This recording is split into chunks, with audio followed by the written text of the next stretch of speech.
Hello, good morning, नमस्कार। एक बार फिर से आप सबका स्वागत है कौन से चैनल पे भाई? वाईफाई स्टडी स्टूडियोज चैनल पे। Which is a part of an academy. और सुबह 5 बजे का जो सेशन है इसमें हम लोग पढ़ रहे हैं सीटी के बेसिस पे जो जीके के क्वेश्चंस हैं। इसके अलावा मैं आपको बता दूं कि ये जो क्लास होता है ये आपका रिकॉर्डेड मोड में होता है एंड सुबह 7 बजे आपका लाइव करंट अफेयर का सेशन होता है जिसे मिस मत किया करिए। वो क्लास लाइव देख के ही ख़त्म करो ताकि आपको बाकी दिन में बाकी सब्जेक्ट्स पढ़ने का पूरा समय मिल पाया करे। इसके अलावा आपको ये भी बता दें, कल है सैटरडे और सैटरडे को आपको पता है कि जो शेड्यूल होता है वो थोड़ा सा चेंज होता है। तो सैटरडे को आपका जो 10:30 बजे क्लास होता है इसी सेम चैनल पे, उसकी जगह पर आपका सैटरडे को सुबह 9 बजे क्लास रहता है। कौन से चैनल पे? वाईफाई स्टडी मेन चैनल पे। तो आपके लिए कल सुबह 9 बजे क्या पढ़ाने वाले हैं वो हम आपको बता देते हैं। कल सुबह 9 बजे आपको मिलने वाला है वन लाइनर करेंट अफेयर्स जो हम लोगों ने पढ़ा था ना। मैंने आपको पढ़ाया था 6 मंथ के इंपॉर्टेंट करेंट अफेयर्स। उसका एक पार्ट हो गया था, एक पार्ट बचा हुआ था, तो वो आपके लिए कल शेड्यूल हो जाएगा क्योंकि काफ़ी सारे बच्चे हैं जिनका एग्जाम इसी वीक में लगा हुआ है। तो ये मैंडेटरी हो गया था कि इसे ख़त्म कराना है, ठीक है।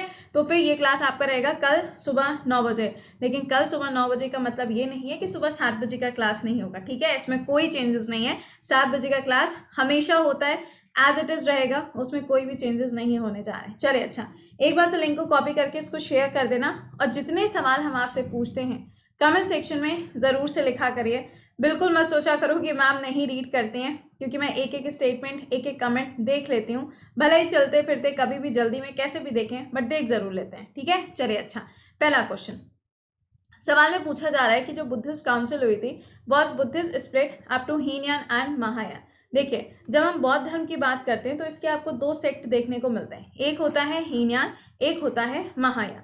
इसी तरीके से अगर हम जैनिज्म की बात करें, अगर हम जैन धर्म की बात करते हैं तो जैनिज्म में भी अगर आप देखोगे तो आपको मिलते हैं यहाँ पर, मैं बताऊं, श्वेतांबर और दूसरा भी मैं भी बताऊं, दिगंबर।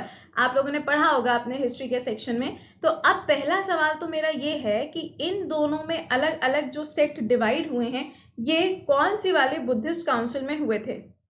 पहले तो हम ये जानेंगे कि बुद्धिस्ट काउंसिल जो टोटल हुई थी कितनी हुई थी? 4 हुई थी। मैंने आपको याद कराया था कि आपको एक से याद रखना है कि इन 4 लोगों के द्वारा इसका आयोजन कराया गया था।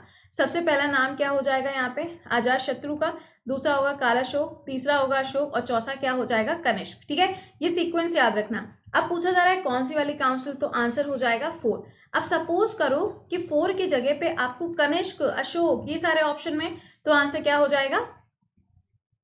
Kanishka is the right answer. अब सुनना सवाल यहाँ से क्या पूछ रहे हैं। सवाल मेरा आपसे यहाँ पर ये है कि हीनयान और महायान में डिफरेंस क्या होता है, ठीक है। क्योंकि एक इसमें से ऐसे भी होते हैं जो जादू टोने को बहुत ज़्यादा फॉलो करते हैं और ये तिब्बत में फॉलो होता है। कौन सा है वो आप मुझे कमेंट सेक्शन में बताएंगे। दूसरा सवाल मेरा आपसे ये है कि जब यहाँ पे 4th वाला काउंसिल आयोजित किया गया था तो ये कौन से स्थान पर हुआ था? कहेंगे मैम कैसी बातें कर रही हैं, कनिष्क बता के आप जगह पूछेंगे, ऐसे कैसे? लेकिन फिर भी कमेंट बॉक्स में एक बार से बताना जरूर। चलिए, अगला सवाल, ग्रेवयार्ड ऑफ आरबीसी। आरबीसी के ग्रेवयार्ड को किस नाम से जाना जाता है? ग्रेवयार्ड का मतलब होता है जो आरबीसी हमारी पूरी तरीके से क्या हो जाती है, graveyard in the sense waste हो जाती है, ठीक है। समझ रहे हैं, यहाँ पे वेस्ट हो जाती, तो वो कहाँ जाएगी? वेस्ट हो गई तो खराब हो गई तो कहाँ जाएगी? वेस्ट वाली जगह पे जाएगी। तो इसका आंसर क्या बनेगा? स्प्लीन में जाके ये क्या हो जाती हैं? कलेक्ट हो जाती हैं। जैसे कि हम कहते हैं माइट्रोकॉन्ड्रिया, है ना। अब मैंने कहा माइट्रोकॉन्ड्रिया, तो आपको ये चीज़ पता है, इसको बोला जाता है power house of the cell. तो power house of the cell हुआ माइट्रोकॉन्ड्रिया। इसी तरीके से ग्रेवयार्ड ऑफ आरबीसी क्या हो जाएगा? स्प्लीन होगा। अगला क्वेश्चन बताइए, ट्रांस हिमालय का जो भाग है उसमें आपको कौन सी नदी इसमें से देखने को मिलती है? पहला पॉइंट तो अच्छे से ध्यान रखिएगा कि जब हम ट्रांस हिमालय बोलेंगे तो ट्रांस हिमालय में काराकोरम, लद्दाख और जास्कर, ये तीनों पहाड़ियां या तीनों श्रेणियां आपको देखने को मिलती हैं। इस एरिया में कौन सी वाली रिवर होगी? देखो, गंगा तो नहीं होगी, यमुना भी नहीं होगी। अब बचे 2 ऑप्शन, तो भैया ये भी नहीं होती है। इसका आंसर क्या बनेगा? Sutlej will be the right answer. सुन लीजिएगा, सतलज का जो ओरिजिन होता है वो रकास नाम की झील से होता है। कहाँ पे? तिब्बत के अंदर। और इंडिया में जितनी भी रिवर्स आती हैं जो सिंधु की सहायक नदी हैं उसमें से एक है इंदस और दूसरी है आपकी सतलज। ये 2 ऐसी नदियां हैं जिसका ओरिजिन इंडिया में से नहीं होता है। इसको ध्यान रखना, सवाल कई बार इस तरीके से पूछ लिया जाता है। अगला question, central building research institute का हेडक्वार्टर भारत के अंदर आपको कहाँ पर देखने को मिलता है? इसका आंसर हो जाएगा रुड़की। भैया सेशन को एक बार से लाइक और शेयर मार दिया करो, आजकल आप लोग शेयर नहीं करते हो और प्रॉपर तरीके से नंबर ऑफ लाइक्स भी नहीं आते हैं।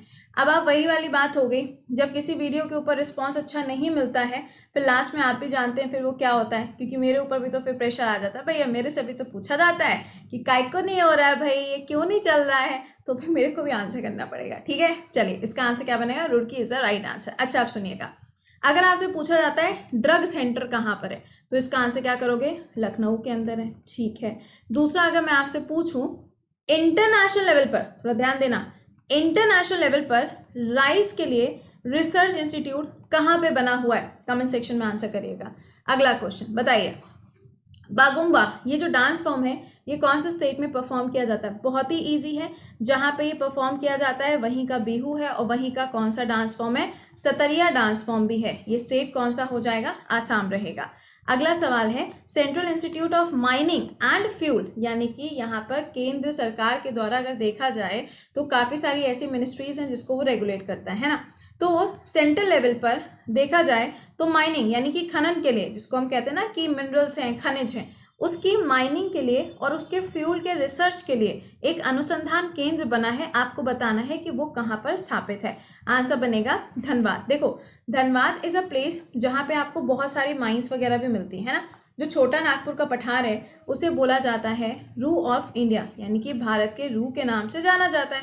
अब रू का मतलब क्या है? रू का मतलब हो गया एक कोई ऐसी जगह जहाँ पे आपको खनिज बहुत सारे देखने को मिलते हो और उससे इंडिया की इकोनॉमी चलती हो, तो उसे हम क्या बोलेंगे? रू। कहते हैं ना कि ये हमारी रू है, तो बस वही वाली रू यहाँ पर है। चलिए अगला देखते हैं, बताइए सुइसी, झूमा, ख्याल ये जो डांस फॉर्म्स हैं ये कौन से स्टेट में परफॉर्म किए जाते हैं? इसका आंसर हो जाएगा राजस्थान। यहाँ पे आप देखोगे तो कालबेलिया भी होगा, आपका घूमर डांस फॉर्म भी होगा, और हाँ जो डांडिया है अभी रिसेंटली आपको पता ही है कि दुर्गा पूजा आ रही है, तो डांडिया का तो बहुत ज़्यादा क्रेज़ होता है, हर स्टेट के अंदर होता है। कुछ ऐसा नहीं है कि यहाँ पे एक या दो ही स्टेट में या वेस्ट बंगाल में ही होगा, ऐसा नहीं है। तो महाराष्ट्र के अंदर डांडिया को पूरी तरीके से अभी बैन किया गया है ड्यू टू कोविड-19, और आपको पता है कि वहाँ पे काफ़ी सारे केसेस मिलना शुरू हो चुके हैं। किस चीज़ के? मैं ही बताऊँ या तुम लोग बताओगे? चलो अच्छा मैं ही बता देती हूँ। कॉन्गो फीवर के। किसके? कॉन्गो फीवर के। ये मैंने आपको सुबह 7 बजे के क्लास में ऑलरेडी डिटेल में पढ़ाया हुआ। ठीक है, चलिए अच्छा अगले सवाल पे आते हैं। तुंगनाथ टेम्पल भारत के कौन से शहर में है? तुंगनाथ टेम्पल, देखो तुंगनाथ पूछे या ना पूछे लेकिन कामाख्या टेम्पल पूछे जाने के पूरे आसार हैं। वाई? क्योंकि आपको पता है कि इंडिया के अंदर अभी जो सबसे ऊंचा एक वो बनाया ना, आपने देखा होगा रोप वाला, रस्सी वाला जो रास्ता बना है, जब वहां से आप गुवाहाटी में क्रॉस करते हुए जाएंगे तो नीचे के साइड पे आपको कामाख्या मंदिर देखने को मिलता है, तो इसलिए चांसेस जो हैं थोड़ा सा ज्यादा हो जाते हैं। ठीक है, इसका आंसर क्या बनेगा? चमोली के अंदर आपको ये मंदिर मिलता है। अगला, नेशनल इंस्टीट्यूट ऑफ ह्यूमोपैथी, आपको बताना है कि ये कहाँ पर लोकेटेड है। इसका आंसर हो जाएगा कोलकाता के अंदर इसकी लोकेशन मिलती है। अगला देखो, leukocyte releases heparin and histamine in blood. अब आपको बताना है कि ये जो यहाँ पर रिलीज किया जा रहा है कि इसमें से कौन सा ल्यूकोसाइट ऐसा है जो इन चीज़ों को रिलीज करता है हमारे ब्लड के अंदर। देखो ब्लड में सबसे ज़्यादा जो इम्पॉर्टेंट है वो क्या होता है? प्लाज्मा होता है ना। हम लोग प्लाज्मा के बारे में, प्लाज्मा थेरेपी इतने लंबे टाइम से पढ़ रहे हैं तो एटलीस्ट ये मालूम होना चाहिए। तो इसका आंसर क्या हो जाएगा? बेसोफिल। अगला बताइए, कौन सी ऐसी रिवर है जिसको द रिवर ऑफ सोरो के नाम से जाना जाता है और इसका जो ओरिजिन है वो कामरपेट हिल से होता है, और ये जो पहाड़ी है वो कहाँ पर है? छोटा नागपुर के पठार पे आपको इसकी लोकेशन मिलती है। कौन सी ऐसी नदी है जिसको शोक के नाम से भी जाना जाता है? तो भाई देखो इसमें ऑप्शन में कहीं पर भी आपको क्या नहीं नजर आ रहा था? कौन सी रिवर नहीं नजर आ रही थी? कौन सी वाली है यहाँ पे? बिहार का शोक, तो कौन सी हो जाएगी? कोसी रिवर। तो कोसी तो कहीं ऑप्शन में था नहीं, दामोदर लिखा था, तो दामोदर जो है इसको बंगाल के शोक के नाम से भी जाना जाता है, सोरो ऑफ वेस्ट बंगाल। ठीक है, अगला रिवर वर्धा, ये किसकी सहायक नदी है? वर्धा नदी जो है ये किसकी ट्रिब्यूटरी है? इसका आंसर क्या बनेगा? साबरमती की ट्रिब्यूटरी है, या फिर अगर आप देखें तो नर्मदा की है, या कृष्णा की है, या फिर गोदावरी की है। इसका आंसर क्या बनाओगे? देखो भैया वर्धा आया है तो ऑब्वियस सी बात है साबरमती होगा।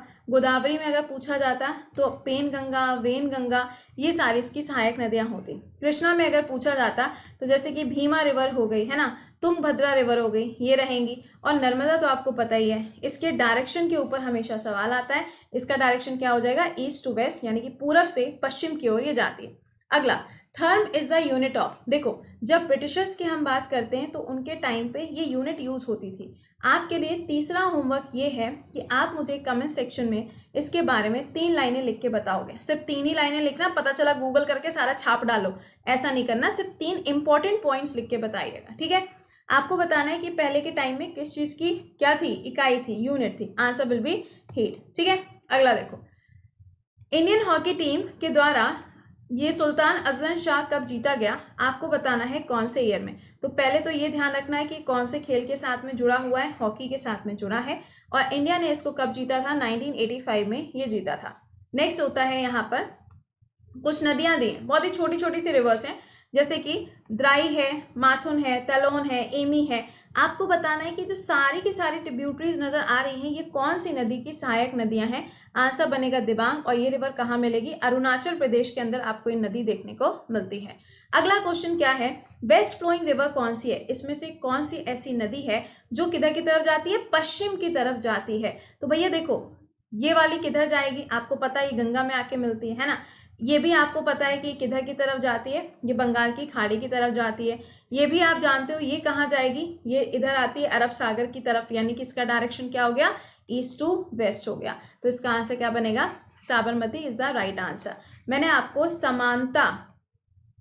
समानता के नाम से याद कराया है। साबरमती, माही, नर्मदा और तापी, ये 4 हैं जिसका डायरेक्शन क्या है, ईस्ट टू वेस्ट रहता है।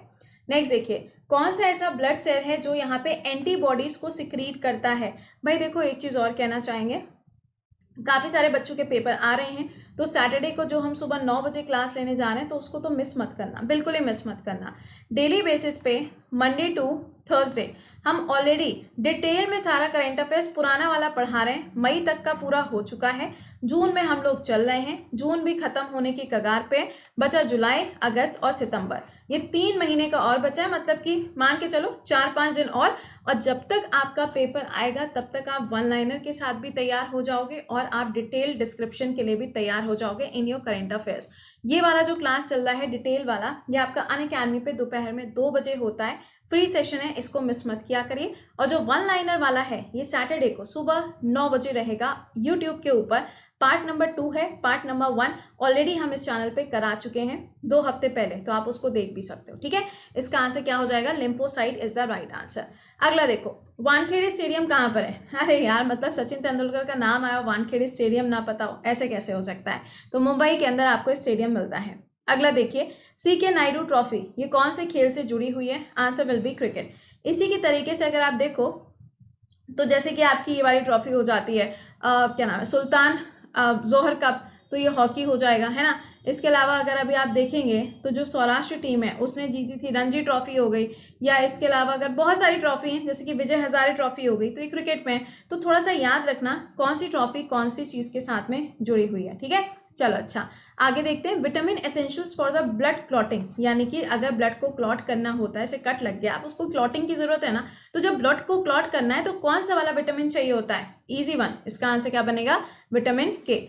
आपके लिए 5वां सवाल ये है, कौन कौन से ऐसे विटामिन हैं, या फिर आप कह सकते हो कि कौन से ऐसे विटामिन हैं, विटामिन्स हैं या विटामिन हैं जो फैट सॉल्युबल हैं और जो वाटर सॉल्युबल हैं। इनकी लिस्ट आप कमेंट सेक्शन में मुझे लिख के बताओगे, ठीक है। ओके, तो ये करंट अफेयर्स आपका चल रहा है फ्री क्लासेस में दोपहर में 2 बजे ऑन अनअकैडमी। सब लोग इसको ज्वाइन किया करो, क्योंकि जरूरी है यार, रिविजन अभी नहीं करोगे तो कब करोगे। ओके, डेली बेसिस पे जो 7 बजे का करंट अफेयर्स चल रहा है उसके लिए कोशिश करके 45 मिनट्स का समय निकाल लो, क्योंकि अगर वो छोड़ दोगे फिर जब एग्जाम के बाद वापस आओगे ना तो दिक्कत हो जाएगी, सारी चीज़ें पढ़ने में, दोबारा से पढ़ने में बहुत प्रॉब्लम होगी।